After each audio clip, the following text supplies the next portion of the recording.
La clase de hoy es lección 5, las doctrinas de las Escrituras. Estamos en el nivel 1 todavía. Dios se revela. Y esta es la parte en la que vamos a estar ahorita, la formación del canon. Amén. Voy a leer Mateo 24:35. Dice: el cielo y la tierra pasarán, pero mis palabras, dice, no pasarán. La semana pasada estuvimos aprendiendo un poquito acerca de que Jesús dijo que toda la palabra se iba a cumplir, ¿se acuerdan? Y dimos ejemplos de las palabras, de cómo eran, qué era la tilde y todo eso. Bueno, porque la Biblia estábamos hablando de la veracidad de las Escrituras, creemos que la Biblia es verdad, que es inerrante, que es infalible, que no hay fallas, que no desorienta, que no hay errores. Como tal cual Dios transmitió el mensaje, es como está ahí en la palabra de Dios. Ahora vamos a hablar acerca un poquito de cómo se formó el canon. Y hoy vamos a hablar solamente de cómo se formó el canon del Antiguo Testamento y vamos a hablar un poquito acerca de la Septuaginta. Si Dios permite, la siguiente clase le dedicaría una sesión, una clase a lo que es el Nuevo Testamento. Aparte, otra a los libros apócrifos. Aquí los voy a mencionar como tal porque tengo que mencionarlos, pero no quiero, por resumir, perder un poquito de aprendizaje acerca de estos libros. Entonces voy a dedicarle una clase a los apócrifos para que tengamos más completo el panorama o todo el mapa. Y bueno, hoy ahora sí les quería pedir su apoyo con algo. No es dinero, no se asusten. Les voy a dejar una tarea, pero es algo muy sencillo, pero es una sola cosa. Y ahí eso sería para la otra semana y ya el Señor ahí como puedan. Es una sola cosa. En esto sí puede que a lo mejor alguien traiga algo parecido, pero ya cada quien. Entonces al final les voy a decir cuál es la tarea, ¿ven? No es algo, no es un objeto, no es dinero, no es comida, no es un carro del año, no son las llaves de su casa, no son las escrituras. Entonces, pero es una tarea que nos va a ayudar un poquito para que, pues, nos va a ser de bendición también a explorar un poquito y estudiar un poquito más, ¿amén? Ok, pues vamos ahí ya de lleno. Miren, utilizamos una palabra muy común para denominar la colección de libros que están compilados en la Biblia, y esto es la palabra canon. Miren, esta palabra es de origen griego, viene del griego y es de origen semítico. Y en su sentido inicial esta palabra pues fue el de caña, una caña. Más tarde la palabra tomó el significado de vara larga o listón, esto es para medir, o se utilizaba para medidas que utilizaban los albañiles y los carpinteros. En hebreo, cané tiene ese significado, y ahí está el versículo de Ezequiel 40, versículo 3, y en Ezequiel 43 y en el versículo número 5. Ese es el significado que adquirió esta palabra. No por nada, fíjense, Dios en su sabiduría permitió que este significado o esta palabra se utilizara, porque ¿cuántos saben que una de las cosas que nosotros creemos fundamentalmente es que la palabra de Dios es nuestra única regla de fe y qué más decimos de conducta?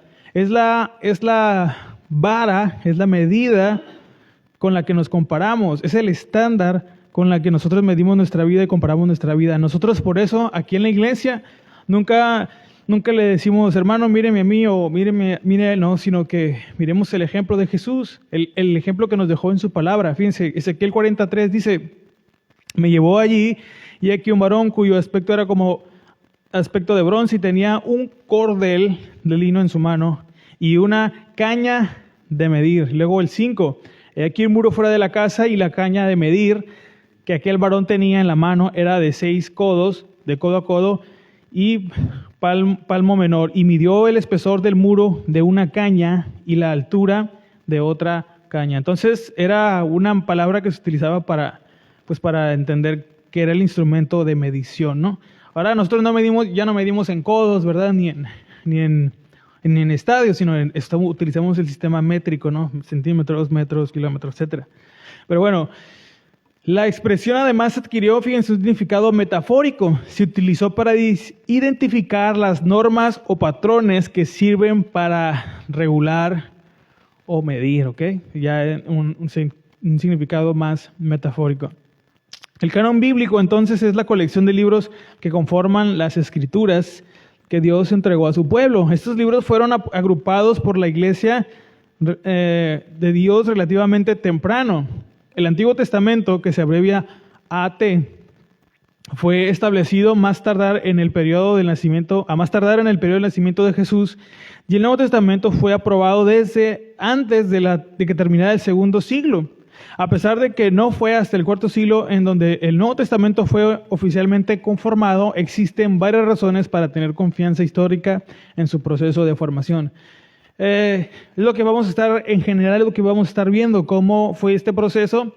Pues los libros que se integraron, vamos a mencionar de una manera muy breve, pero es importante también saberlo, los criterios que se utilizaron para incluir los libros que hoy tenemos. Hay otras denominaciones o ramas del cristianismo o subdenominaciones que le agregan libros a la Biblia. Por ejemplo, nosotros tenemos una Biblia de... ¿Cuántos tiene la Biblia? A ver, ¿quién se acuerda? ¿Cómo que 76, hermano? ¿Qué pasó? 66. Entonces, hay unas denominaciones que tienen más. En el caso de nuestros colegas, ¿verdad? Los de la catedral.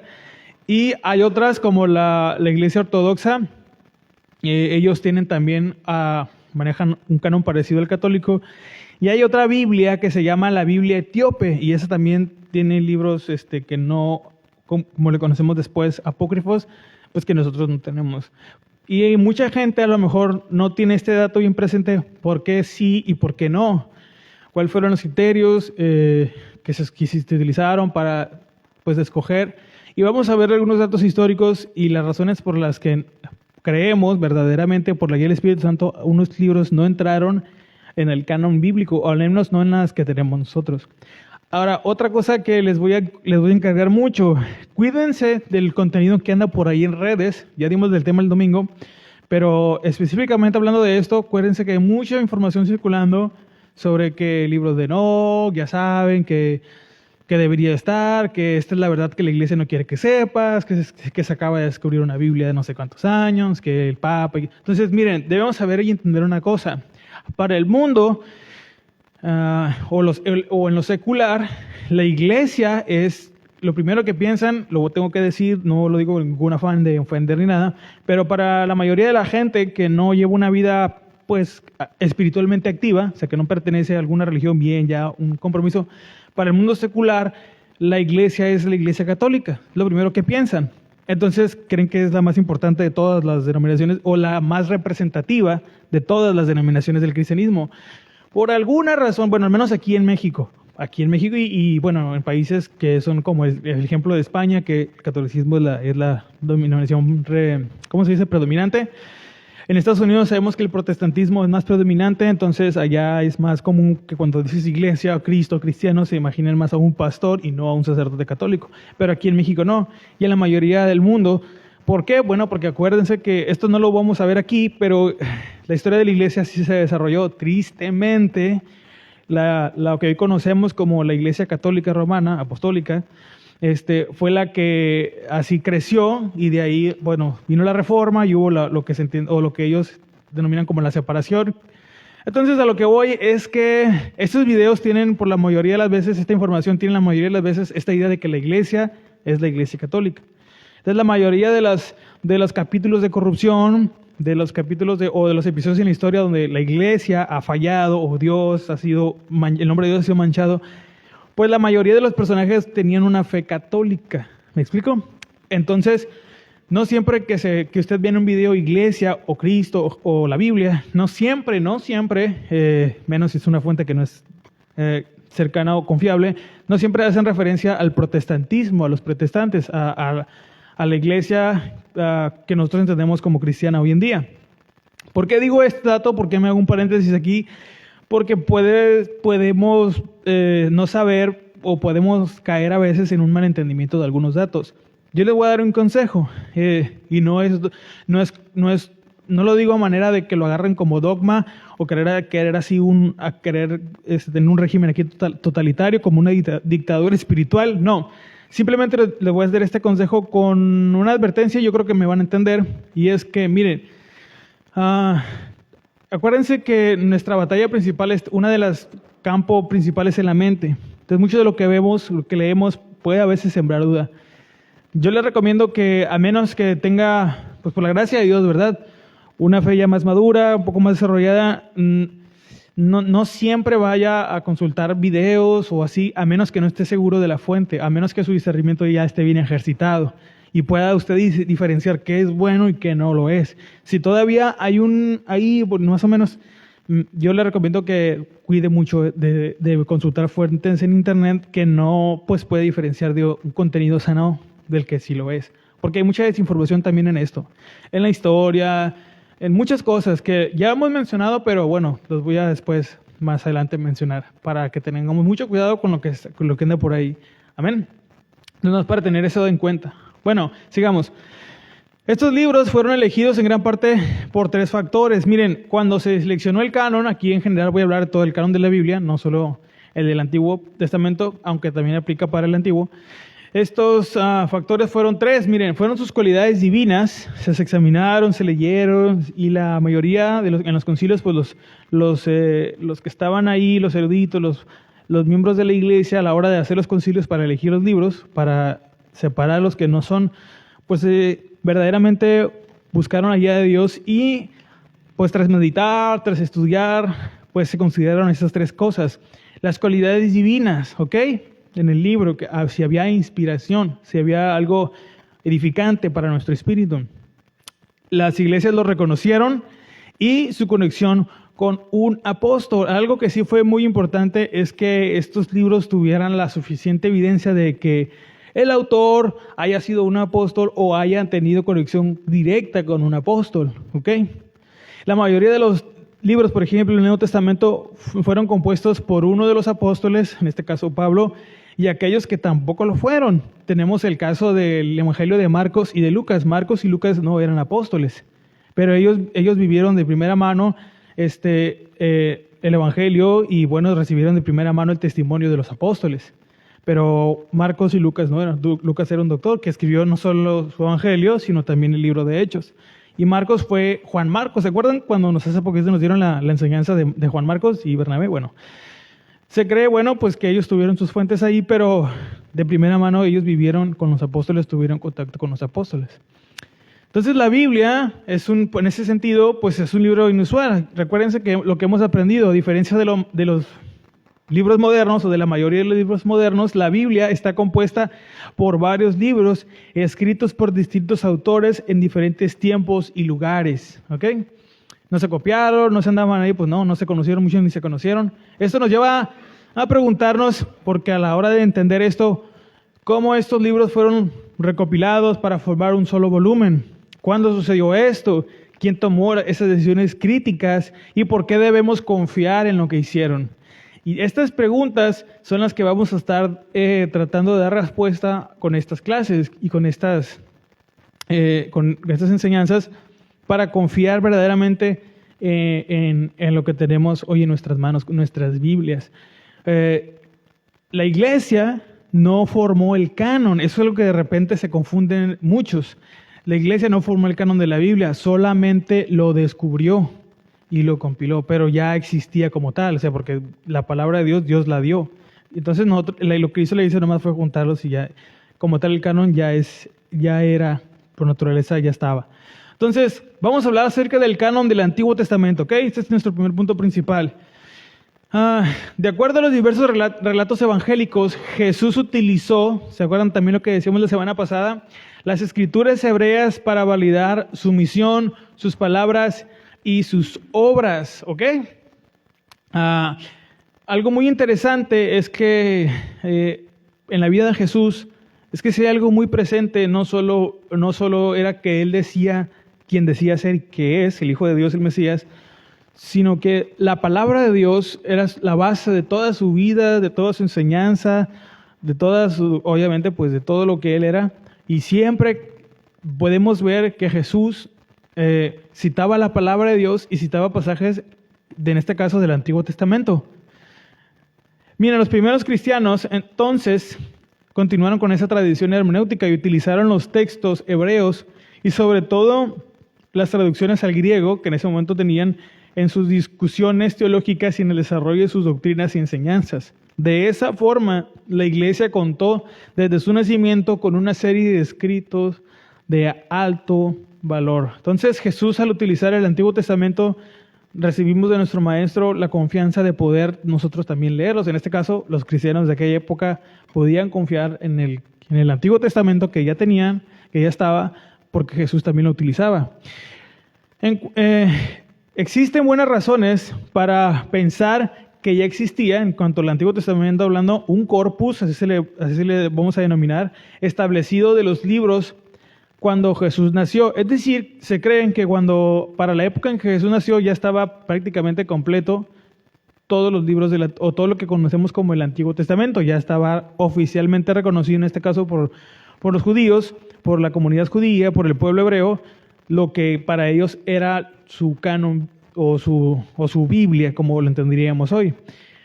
Por ejemplo, el historiador judío del primer siglo, Josefo, ofrece una lista de 22 libros del Antiguo Testamento aceptados por los judíos, los cuales parecen encajar, y más adelante lo vamos a explicar un poquito más, con nuestra colección de los 39 libros actuales. Esto lo escribió en Contra Apión 1, 38 al 42. Para Josefo, al menos, el canon del Antiguo Testamento parecía ser consistente. Fíjense lo que dice ahí. Esta es una cita de Josefo, Contra Apión 1:42. Porque a pesar de que mucho tiempo ha pasado, nadie se ha atrevido a agregar, remover o cambiar una sola sílaba. Si algo tenían, en este caso el pueblo judío, en ese sentido, una parte del pueblo judío, es que ellos eran celosos de las Escrituras, más allá de lo que ya sabemos que eran los fariseos, pero verdaderamente los escribas, que eran los que escribían, por eso se llaman así, y transcribían y copiaban los rollos, tenían reglas muy estrictas, ¿okay?, que seguían al pie de la letra. Y conservarlos, esto yo creo que Dios lo permitió para que se conservara hasta el día de hoy todo lo que conocemos como el Antiguo Testamento. ¿Quién era Josefo? Bueno, simplemente tenemos que saber que él era un historiador, que por cierto fue esclavo de allá en el lejano segundo siglo, final del primer siglo, y él es una fuente externa no bíblica acerca de la veracidad del testimonio de Jesús, de su vida y de su obra. Porque, bueno, esto ya es más de apologética, pero de repente vamos a mencionar mucho, tanto en las clases como en las predicaciones, el nombre de Josefo, porque él es un historiador que redactó muchas cosas y que esta es una evidencia extrabíblica, así se le dice a las evidencias que no tienen como fuente tal cual la Biblia, que son extrabíblicas porque vienen de afuera de la Biblia. Los escritos de Josefo son una fuente extrabíblica para comprobar la veracidad de muchos hechos históricos, especialmente en este caso acerca de los escritos de la Biblia, de los cristianos, de Jesús, de que Jesús históricamente existió, porque hay mucha gente que dice que Jesús no existió, ¿verdad? ¿Cuántos han escuchado eso? Que Jesús no existió, que Jesús lo inventó la iglesia, que la iglesia inventó la Biblia, etcétera. Pero pues la mayoría de esa gente no lee o no ha leído más bien esta parte de la historia. Ya lo hemos dicho muchas veces, pero si somos atentos y usted lee también ahí, investigamos un poquito más, ningún historiador serio se atrevería a decir que Jesús de Nazaret no existió, o al menos a nivel histórico. Hay mucha evidencia sobre que verdaderamente existió un hombre llamado Jesús de Nazaret que vivió en Belén y estuvo en Judea y tuvo discípulos y lo crucificaron. Bien, vamos a la división del Antiguo Testamento. Miren, en general la Biblia compone 24 libros o 22 libros divididos en 3 grandes secciones, dependiendo cómo se cuenten o cómo se dividan, ¿ok? Pero la mayoría se inclina por 22 y hay unos que lo ven como 24. ¿Cuáles son estas divisiones o cuáles son estas secciones? La primera se conoce como Torá, ¿ok? ¿Cómo hemos escuchado esa palabra, la Torá? Bueno, esta palabra, este vocablo hebreo quiere decir, o ya cuando se traduce, tiene el significado de ley, pero también se inclina más al de instrucción o el de enseñanza. Contiene los llamados 5 libros de Moisés, que la tradición se los atribuye a él, ¿ok? Génesis, Éxodo, Levítico, Números y Deuteronomio. Ahora, en el caso de Génesis y después los más Números y Deuteronomio, se le atribuye a Moisés, pero debemos saber algo aquí. No necesariamente Moisés escribió todo, pudo él tener fuentes de las cuales él redactó, pero eso ya es un dato secundario. Lo que sí es interesante es que verdaderamente quien lo haya escrito, por temas de historicidad, pueden ustedes, esto no vaya a generar ahí una especie de como de flagelo en la fe, pero posiblemente Moisés, más que nada en algunas ocasiones se encargó de compilar algunas partes, pero verdaderamente Dios usó a un hombre para escribir lo que está en estos libros. Y todo este contenido en cada uno de estos 5 libros es inspirado. Y podemos ver cómo en estos 5 libros está completamente concordante el carácter de Dios y la naturaleza de Dios con el resto de otros libros.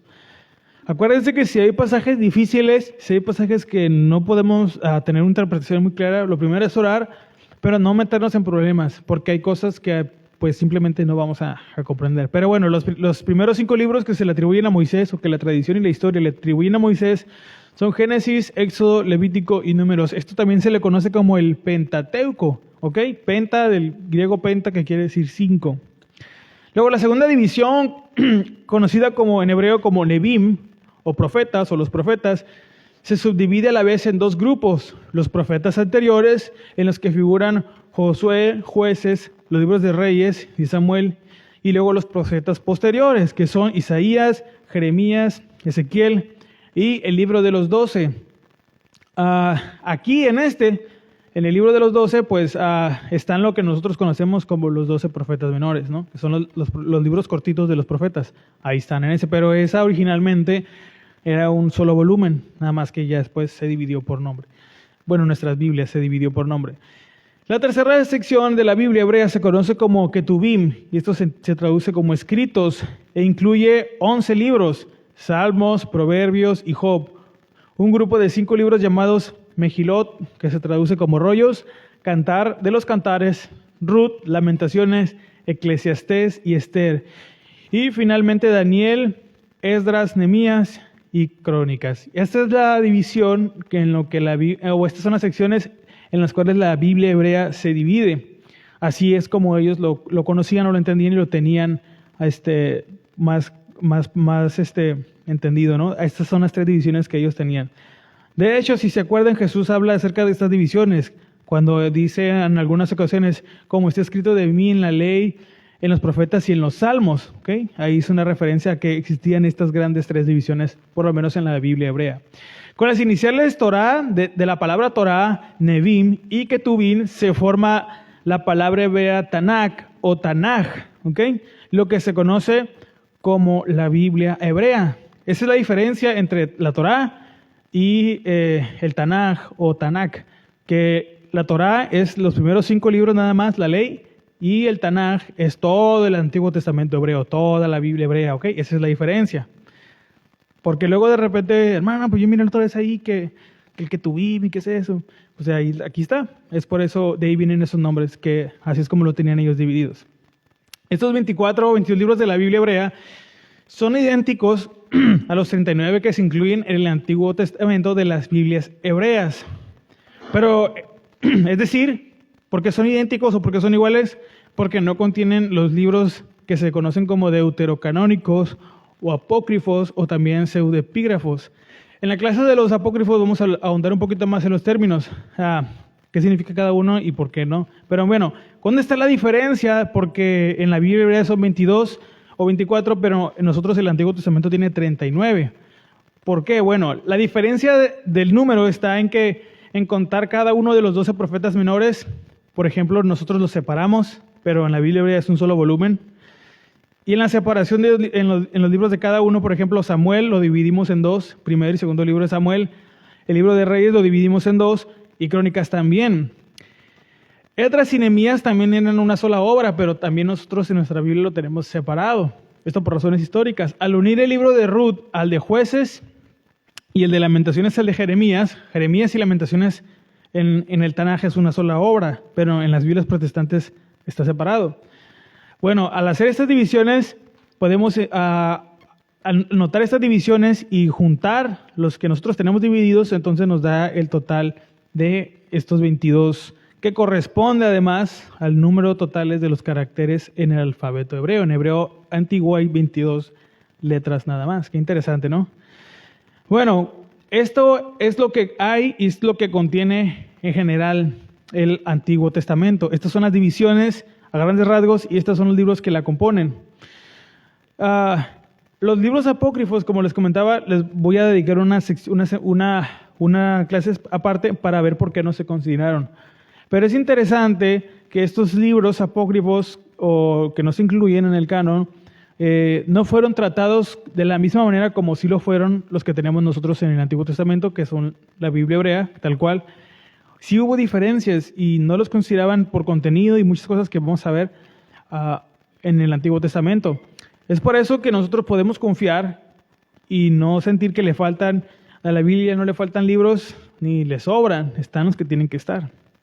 Entonces, a grandes rasgos, este es los libros que componen lo que conocemos como el Antiguo Testamento. ¿Amén?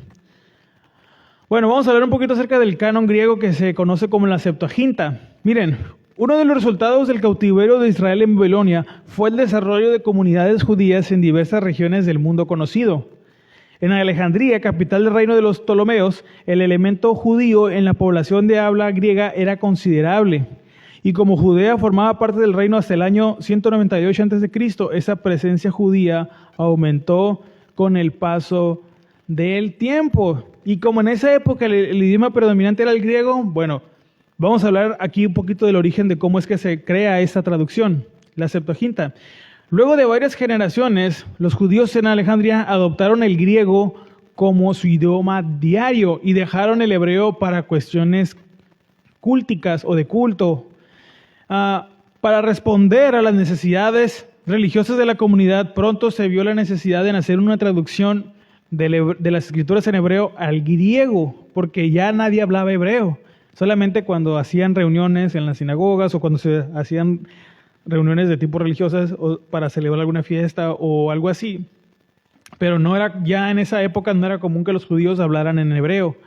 Pues con el tiempo de vivir bajo este imperio, pues las generaciones fueron perdiendo el idioma o dejaron de hablarlo.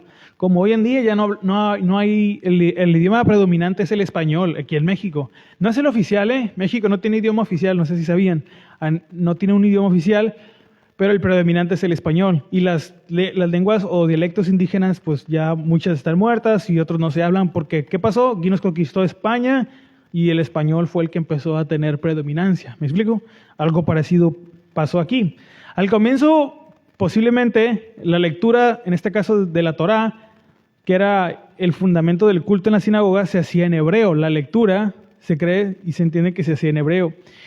Con una posterior traducción al griego a manera oral, es decir, se leía en hebreo, pero alguien lo traducía así en griego, para que todos pudieran entender. Luego, los textos se tradujeron de forma escrita. Este proceso de traducción oral y escrita se llevó a cabo aproximadamente durante los años 250 al 150 a.C. Aquí quiero decir otra cosa, a lo mejor sí lo sabía, a lo mejor no lo sabe. ¿Cuál es la diferencia entre los años antes y después de Cristo? Para que lo podamos tener un poquito más claro. Los años después de Cristo se cuentan de manera ascendente, es decir, 1, 2, 3, 4, 5, hasta que estamos ahorita, el 2024. Antes de Cristo se cuentan hacia atrás, de regreso, ¿ok?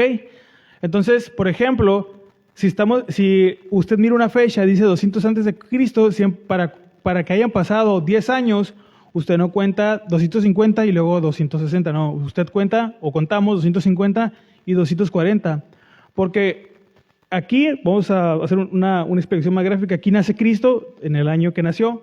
Digamos, un ejemplo para nada más ilustrarlo, el año 0, que por razones históricas ya sabemos que no es así, pero es el consenso general para no entrar en debates. Pero aquí nace Cristo, aquí se parte la historia. Y los años que vienen antes de Cristo, entonces son el 1000, el 500 y así, hasta el 0. Nace Jesús y ya se empieza a contar de manera ascendente, ¿ok? Para que tengamos ese dato claro. Porque a lo mejor dices, el 250 antes de Cristo, pues quiere decir 250 antes de que naciera Jesús, por eso se cuenta hacia atrás, no hacia adelante, ¿ok? Bueno, sigamos. Entonces, en estos años, en el 250, Al 150 es cuando se da esto de la traducción al griego de los escritos en hebreo. Más tarde, pues, primero fueron los primeros 5 libros, la ley, la Torá, y después ya se tradujeron los demás escritos. Pero ¿por qué se llama la Septuaginta? Ok, se dice que hay una historia ahí que fueron un grupo de alrededor de 70 o 72 ancianos quienes hicieron esta traducción. Y de ahí que le pusieron, luego lo puede usted ver a veces en paréntesis o en algunas referencias, el número 70 en griego, que es la L y 2X. Este es el 70 en números romanos.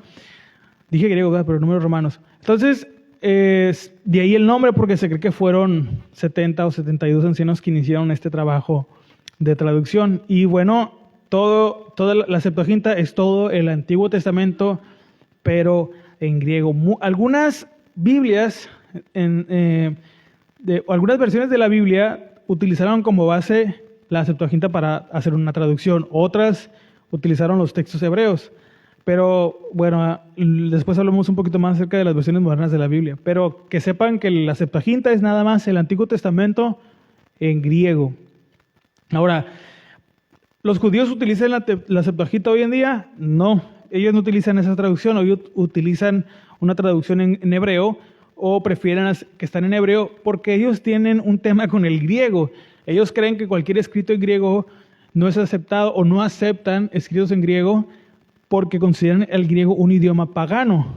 Como ya sabemos, los griegos y pues tienen todo, y los romanos que también después adoptaron el griego, pues tienen toda esta cultura helenística, ya saben, de los dioses, está el politeísmo. Entonces, el idioma griego siempre lo vieron un idioma pagano. Entonces, todo lo que está en griego ellos no lo aceptan. Y pues una razón más para no aceptar el Nuevo Testamento, porque la mayoría originalmente fueron escritos en griego koiné, y por eso otra razón por la que no aceptan o miran más con desdén el Nuevo Testamento, porque está en griego. Entonces ellos tienen un tema con el griego, pero sabemos que Dios es el Dios de los idiomas, ¿sí o no? O sea, Él es el creador. Y es para mí, en lo personal, una ofensa considerar que Dios no me puede hablar a través de un idioma o considerar algún escrito menor que otro por un idioma como si por eso Dios ya no me fuera a hablar o como si por eso Dios no me pudiera hacer o enseñar algo. Entonces de repente eso se convierte, pero ya eso es algo de su cultura y eso es algo que nosotros no vamos a cambiar ni con 2 o 3 bibliazos, ¿verdad? O sea, ya es algo de ellos que Dios sobre, pero para que tengan el dato, textos de origen griego con idioma griego, ellos no son muy así con ese es el extremo que tienen, pues, pero bueno. Ahora, ¿cuál es el orden de los libros? Miren, en la Septuaginta, el orden de los libros o los manuscritos sí difiere un poquito de las escrituras hebreas. Posiblemente ese orden pues revela, como a veces decimos, la reflexión cristiana en torno al canon. En primer lugar, como en el canon hebreo, la Septuaginta incluye los primeros 5 libros, Génesis hasta Deuteronomio, ¿ok? La segunda sección presenta los libros históricos, que es Josué, Jueces, Ruth, los 4 libros de la monarquía, Samuel, Reyes, y luego más adelante Crónicas. Luego así lo tienen Primera de Esdras, una edición griega alterna de Segunda de Crónicas 35, versículo 1, y hasta Nehemías capítulo 8, versículo 13. Luego tienen algo que ellos catalogaron como Segunda de Esdras, que abarca el libro de Esdras y el libro de Nehemías. Después, al menos en este canon, incluyen el libro de Esther, luego el de Judith y luego Tobit. Los libros de Judith y Tobit y las adiciones griegas al libro de Esther no aparecen en los manuscritos hebreos. No me quiero adelantar un poquito, pero hay muchos estos libros apócrifos o que no forman parte del canon. Muchos de estos libros se escribieron después del periodo que supuestamente relatan en el que sucedieron los eventos que están escritos. Es decir, que aunque la historia que se cuentan en estos libros se puede ubicar en un año, se ha descubierto que realmente no se escribió en esa época, sino mucho tiempo después. Son tardíos, ¿ok? Eso es lo que quiere decir.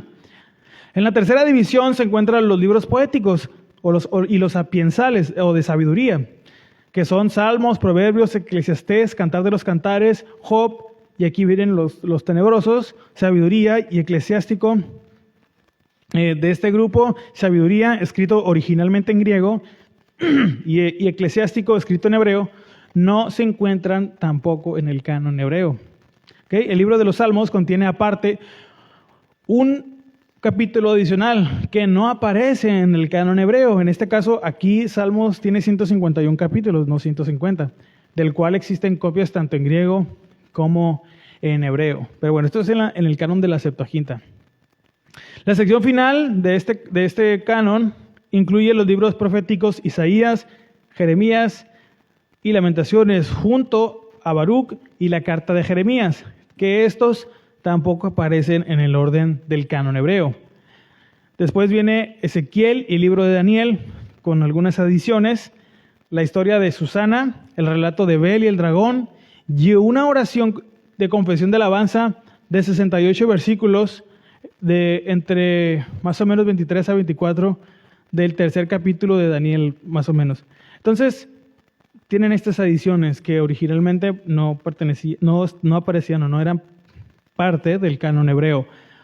Ahora, estas adiciones o estos agregados, pues, bueno, con el tiempo se discutió y estos no se aceptaron. Pero ya que lleguemos a la clase de los apócrifos, que vamos a ver algunos datos históricos, bueno, las razones por las cuales se hicieron. Hay otros libros, también hay apócrifos del Nuevo Testamento, pero aquí nada más, como estamos hablando del Antiguo, mencioné estos. Ahora, ¿qué pasa si los leo? ¿Se me va a aparecer los 72 demonios que encerró Salomón en el grimorio que escribió? No, pero el contenido de estos libros ya no encaja con el mensaje central de la Biblia.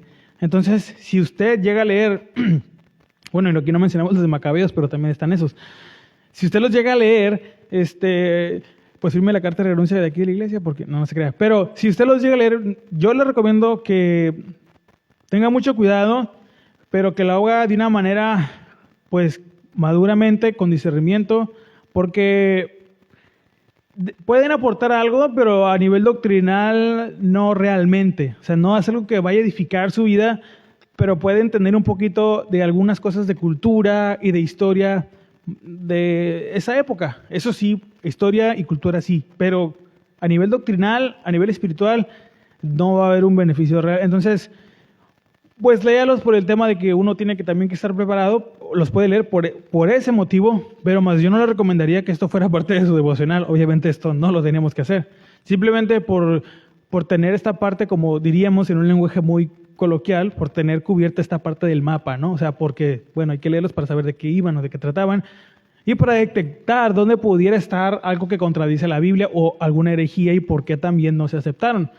Pero bueno, no es algo que vaya a aportar espiritualmente. Entonces, la recomendación es que no los lea, ore, y a menos que sea por alguna motivación de temas de aprendizaje o algo así, pero no porque quiera sustituir la palabra de Dios. Algo muy interesante, una vez un pastor dijo eso, que todos aquellos que quieren agregar o cambiar la palabra de Dios son los que no han sido transformados por ella. Entonces, aquellos que quieren agregarle, quitarle, añadirle, es porque realmente no han recibido esa verdadera transformación. Algo muy interesante en aquellos que por la gracia del Señor se han arrepentido y viven para Dios y Dios es su Padre, es que obedecen la palabra de su Padre. Hacen todo lo que nuestro Dios nos enseña y Dios nos manda.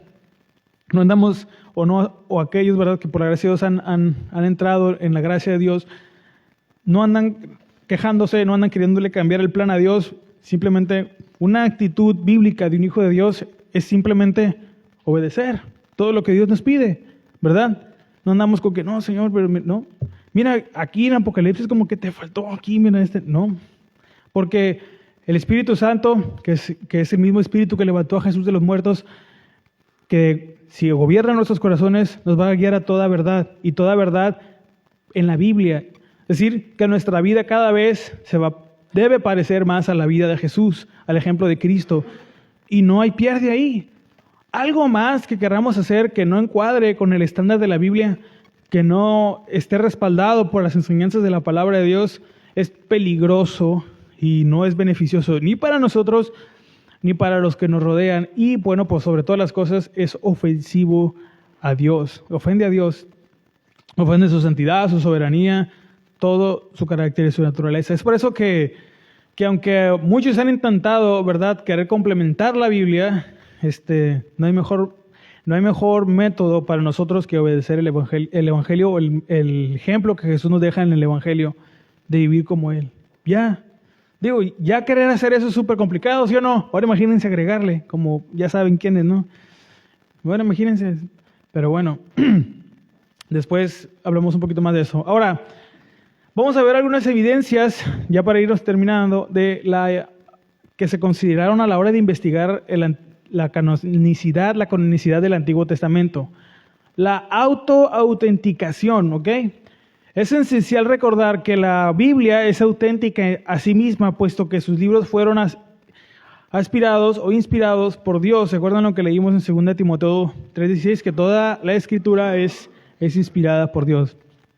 Miren, aquí este versículo y otros más que podríamos citar en el caso de Gálatas 1:6-7, si mal no recuerdo, echan por tierra aquellos que quieran agregarle o quieran quitarle la palabra de Dios.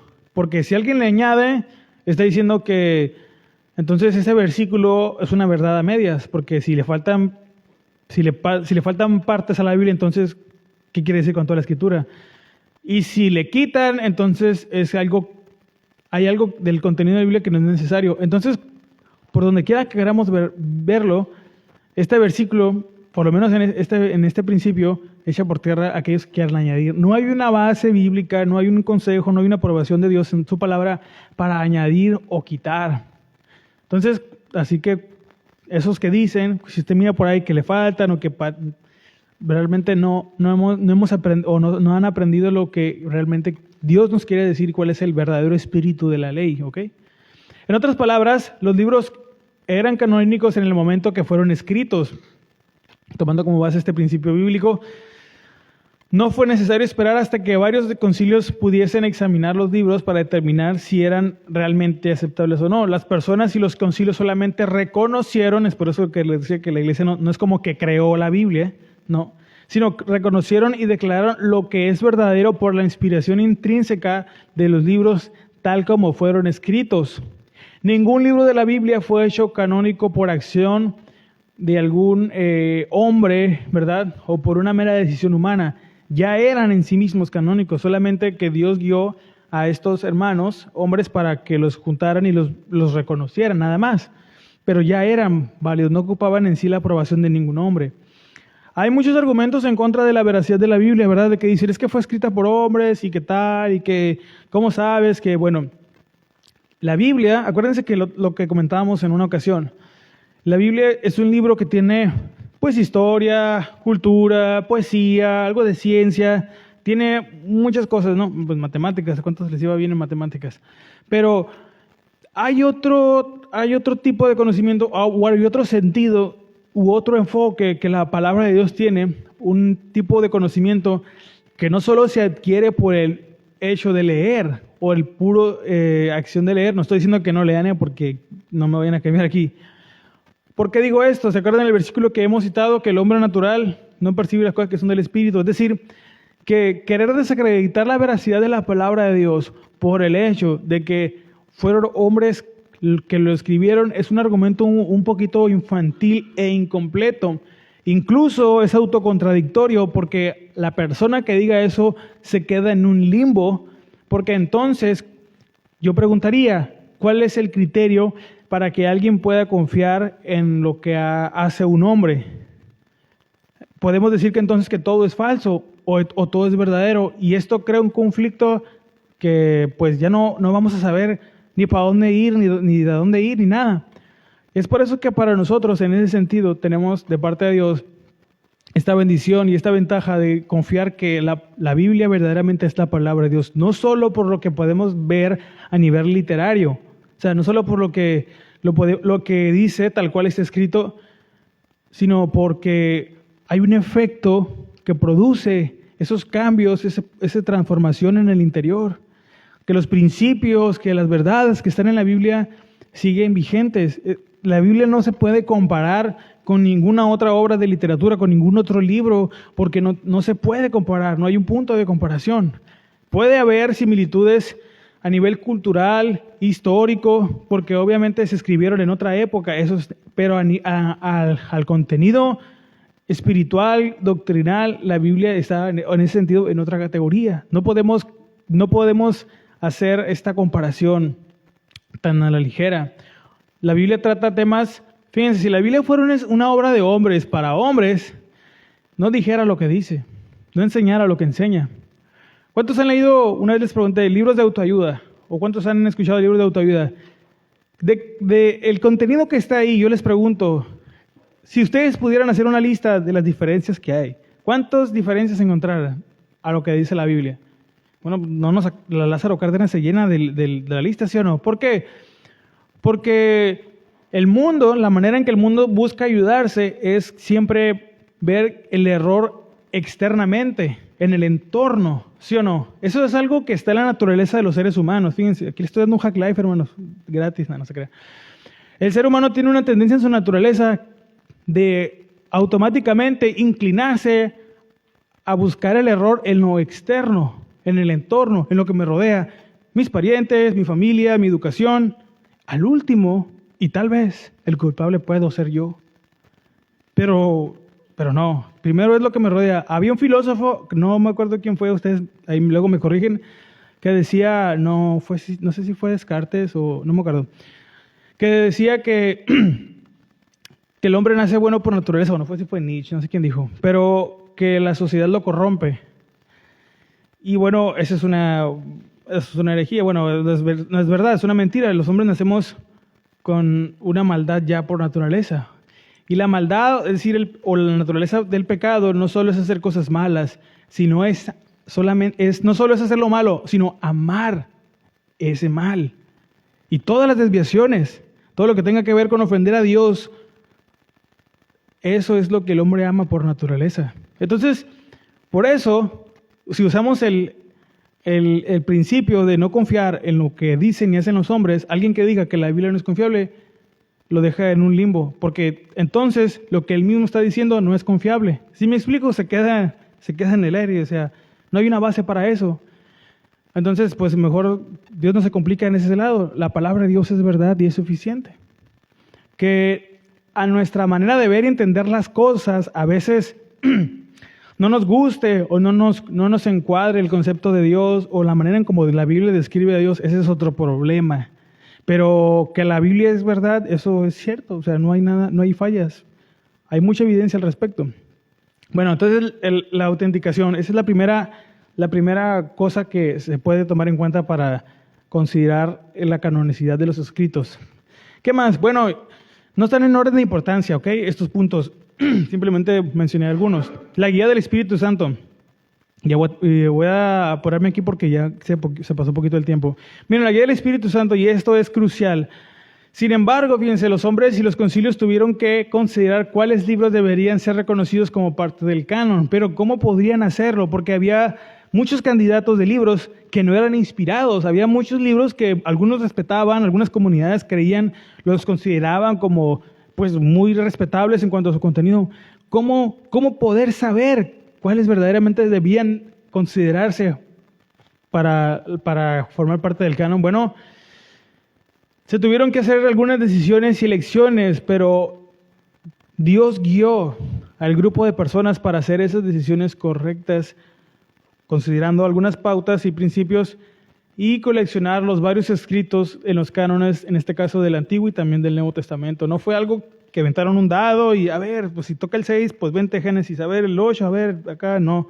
O verdaderamente había una preocupación para preservar las verdades, en este caso cuando ya se formó completamente el canon, las verdades tanto del Nuevo como del Antiguo Testamento para las siguientes generaciones, para que el verdadero cristianismo o el cristianismo bíblico perdurara más tiempo, porque los apóstoles no iban a vivir para siempre. La primera generación de cristianos no iba a vivir para siempre. Entonces, Dios, fíjense, la fidelidad de Dios manifestaba ahí para su iglesia, guió a estos hombres en estos concilios para elegir a sus libros necesarios para los que hoy tenemos, como los 66. Entonces, esto es crucial y esto es lo más importante en la selección de los libros, la guía del Espíritu Santo. Debemos creer, porque así es, que verdaderamente guió Dios a aquellos hombres para elegir estos libros. Y aparte, cada libro pues tenía su propia evidencia espiritual, le daba testimonio a sí, la Escritura da testimonio de sí misma. Y como dijimos la semana pasada, hay una conexión increíble en todos los libros. O sea, no hay mucho pierde ahí. Ahora, hubo debate sobre la canonicidad.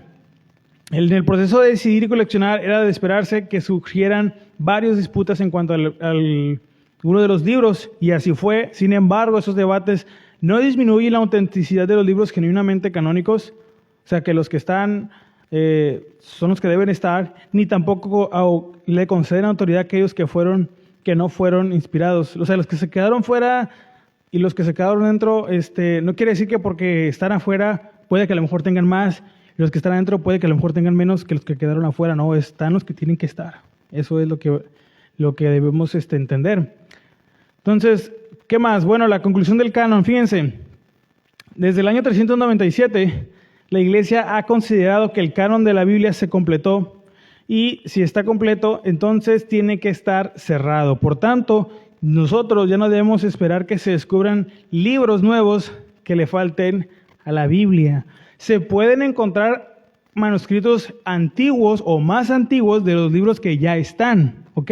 Eso sí puede pasar y ha pasado. Curiosamente, las veces que se han encontrado libros o copias más antiguas de los escritos de la Biblia, de los que se tienen hoy en día, solo confirman que el mensaje se ha preservado. Pero ya no va a haber libros nuevos, ¿ok? No va a haber revelación nueva. Así que si usted estaba escribiendo un libro, pues ya déjelo ahí, porque ya no hay revelaciones en ese sentido, ya no hay más que añadir el canon. Ahora, regresando a otro hecho, los comentarios de Josefo son confirmados con Filón de Alejandría, que es otra fuente judía del primer siglo. Filón habla de una división en tres partes del canon del Antiguo Testamento: las leyes y los oráculos de Dios enunciados por los santos profetas y los salmos. ¿Okay? Esto viene sobre la vida competitiva 25. Esta división de tres partes parece encajar con las mismas palabras de Jesús con respecto al Antiguo Testamento, compuesto por la ley de Moisés, los profetas y los salmos, Lucas 24:44. Y otros ecos de la división en tres partes del Antiguo Testamento pueden ser encontrados, por ejemplo, en un prólogo del libro de Eclesiástico, y bueno, en otro fragmento de un rollo de un texto de Qumran, identificado como 4QMMT, donde también se habla acerca de la división de estos libros. Curiosamente, en el hallazgo de los libros de Qumran, ya para ir terminando,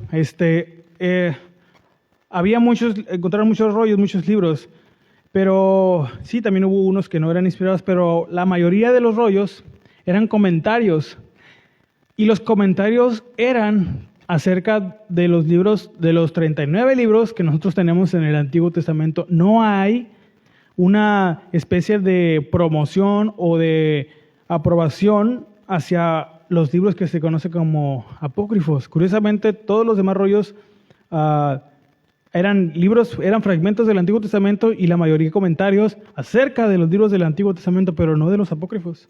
O sea, no de los que no están, sino de los que sí están. Entonces hay mucha evidencia histórica sobre que los libros, en este caso, los rollos, los escritos del Antiguo Testamento que tenemos nosotros, son los que deben estar. Y no le falta. No, por lo menos a nivel histórico, los judíos nunca trataron de la misma manera, con el mismo respeto, a los libros que ellos tienen en su canon que a los que no están. Siempre hubo una distinción, siempre los tenían como relegados. De hecho, después lo vamos a hablar en los apócrifos, los tenían como aparte, no verdaderamente parte de su doctrina. Bueno, en resumen, podemos estar de acuerdo con un hombre de nombre Stephen Chapman cuando dice que para el inicio del primer milenio el canon judío de la Escritura ya estaba prácticamente en su lugar y no le faltaba nada. Estaba absolutamente ya definido y ya delimitado su alcance. Entonces, es lo que estaba cuando Jesús ya estaba aquí en la tierra, estaba completo ese canon, y hasta el día de hoy es el canon aceptado, incluso pues por la comunidad hebrea o por el pueblo judío. Bien, hasta aquí la clase. Vamos ahorita para terminar, y les voy a compartir al grupo ahí las notas. ¿Cuál va a ser la tarea? Miren, Les voy a dejar nomás una cosa, nada más, una cosa. Véngase caminando sobre el agua, no. Miren, van a buscar una evidencia, fíjense, buscar una evidencia histórica o arqueológica, porque van de la mano, ya lo saben. Buscar una evidencia histórica o arqueológica, que viene siendo casi que lo mismo, de la canonicidad de algún escrito, del Antiguo Testamento. O sea, van a investigar algo que compruebe que alguno de los libros que están en el Antiguo Testamento verdaderamente comprueba que sí es verdad, que un personaje existió, una ciudad existió, algo así, ¿me explico? O puede ser el hallazgo de alguna copia, de algún rollo, algo, solamente una, ustedes elijan la que ustedes quieran. Y ahí ustedes se pueden investigar evidencias, pueden buscar a lo mejor en el Google, ahí, evidencias de históricas o arqueológicas de algún libro o escrito de la Biblia. Y ahí van a encontrar algunas cosas. Pero solamente traigan una. Ya si traen más, pues ya cada quien. Pero yo nomás voy a pedir una. No les voy a pedir más, porque yo sé ahorita está lo de la apologética. No sé si hayan dejado, no han dejado tarea, pero pues ya cuando dejen la tarea, pues ya va a estar más pesado. Entonces esa es la tarea. En buscar una evidencia histórica, arqueológica de la canonicidad de un libro del Antiguo Testamento. Algo que compruebe que tal libro verdaderamente es verdad. Algún personaje mencionado pues existió, o alguna ciudad que hayan encontrado. Pues ya ven que han encontrado muchos artefactos, escudos, cosas de guerra, paredes o jeroglíficos, ¿cómo se llaman? Cilindros, bueno, ya estos cuneiformes, pedazos de escritos, etcétera. Ha habido mucha evidencia a nivel arqueológico sobre hechos que la Biblia narra en algunos de los libros. Entonces, esa es la tarea nomás de esta semana. Una cosa, y ya cada quien lo vamos a comentar la próxima semana para ver qué encontraron. A lo mejor se repiten, no pasa nada, no va a haber respuestas incorrectas, pero esta es la tarea de esta semana. Porque yo pude haber dado esos datos aquí, yo se los pude haber puesto aquí, no pasaba nada, pero también es importante que usted vaya viendo y vaya aprendiendo y vaya acostumbrándose a que también puede investigar. Y ya después podemos ver algunas cosas. Estos datos los puede encontrar en internet o en algún libro que usted ya tenga. Si usted tiene libros de historia o de geografía bíblica, ahí puede también encontrar esas evidencias. Amén. Entonces, hasta aquí la clase. ¿Dudas? ¿No hay ninguna pregunta? ¿Algo que quieran comentar? Bueno, vamos a orar para terminar. Si Dios permite, nos vemos el sábado para estar aquí en punto de las 5:30 y estar juntos alabando el nombre del Señor. Amén. Y le voy a invitar que se ponga de pie para estar terminando y vamos a si Dios quiere, a poner en práctica. Entonces, nomás para repetirlo, recalcarlo, no voy a dar entonces temas acerca de la existencia de Dios, ni los argumentos acerca de la existencia de Dios, porque esos ya los dieron en apologética. Pero si por alguna razón habría un cambio, pues yo se los estaría dejando saber con tiempo. Amén. Vamos a orar. Dios Padre, damos gracias en esta hermosa tarde porque nos ha permitido una vez más estar aquí. Creemos que este volumen, este libro está completo. Señor, sabemos que los que estamos limitados somos nosotros en muchas cosas, pero tú has permitido que estos libros estén ahí porque son los que verdaderamente preservan las verdades, tus verdades de tu carácter, de tu naturaleza acerca de ti mismo. Si así, Padre, con estos libros, con este canon, muchos intentan querer añadirle cosas, ahora querer agregarle más, Señor. Verdaderamente a veces hay quienes no entendemos o no verdaderamente respetamos esa parte de tu naturaleza. Ayúdanos a entender, a aprender que lo que tú nos dejaste en tu palabra es suficiente. Cuídanos de la desinformación o de los datos a veces que pueden sonar atractivos. Ayúdanos a tener discernimiento para cuando estemos leyendo algo que no sea tu palabra y que pueda a lo mejor tener una doble intención para confundirnos o engañarnos.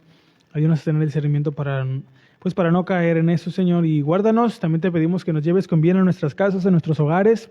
Ayúdanos a que todo lo que aprendamos aquí verdaderamente lo valoremos, lo atesoremos y no utilicemos este conocimiento para presumir ni nada. Al contrario, que damos que todo lo que tú nos estás dando, nos estás impartiendo es con un fin y un propósito. A lo mejor en un futuro no muy lejano nos encontramos con alguien que es muy curioso, que le gusta preguntar mucho, y tú ya nos diste las herramientas para poder ayudarle, para poder representar tu evangelio. Ayúdanos a tener también discernimiento en eso, Señor, para presentar y explicar tu evangelio desde la historia, desde la ciencia, desde la filosofía, Señor, con el deseo y la intención de que aquellos que nos escuchen sean convencidos por el poder de tu palabra. Te lo pedimos en el nombre de Jesús y todos juntos decimos amén.